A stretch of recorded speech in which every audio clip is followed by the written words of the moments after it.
Hey Wall Street Willie, what is Forex or Forex market? Forex, also known as FX or foreign exchange, refers to the trading of one country's currency for another's. The Forex market is a global over-the-counter or OTC marketplace where participants can trade currencies or derivatives of currencies. These participants include banks, Forex dealers, hedge funds, retail investors, etc. It is the largest financial market in the world, with trillions of dollars traded each day, and is open 24 hours a day except on weekends. Forex market is used for a wide variety of reasons: commerce, hedging, speculation, portfolio diversification, tourism, etc. How does Forex work? Forex trading is done over the counter electronically. This means that transactions happen on computer networks around the world instead of through one centralized exchange. Currency exchange rates change by the second, so the market is constantly fluctuating. When someone makes a trade on the Forex market, they are trading a currency pair, meaning that they are selling one currency while buying the other. For example, if someone was trading US dollars for euros, they are selling US dollars and simultaneously buying euros.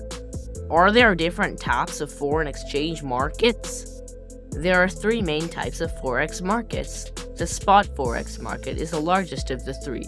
Here, currencies are bought and sold at the current trading prices. The forward and futures Forex markets involve an agreement between two parties to exchange currencies at a set price at a set date in the future.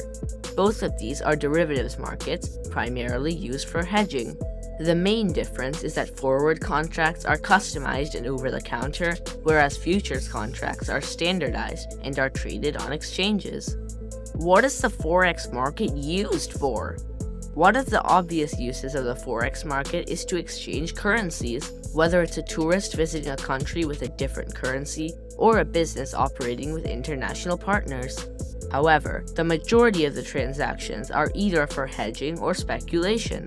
Hedging is used mainly by corporations for managing risk by locking in prices of future sales, so they are not impacted by currency fluctuations. Just like in the stock market, speculation is used by traders to profit from the rise and fall of currency prices. Portfolio diversification is another reason for trading in the Forex market. Should I invest in the Forex market? That's a great question, Super Cooper, but that's a topic for another time. Thank you very much, Wall Street Willie. You're welcome, Super Cooper. Remember, finance is your friend.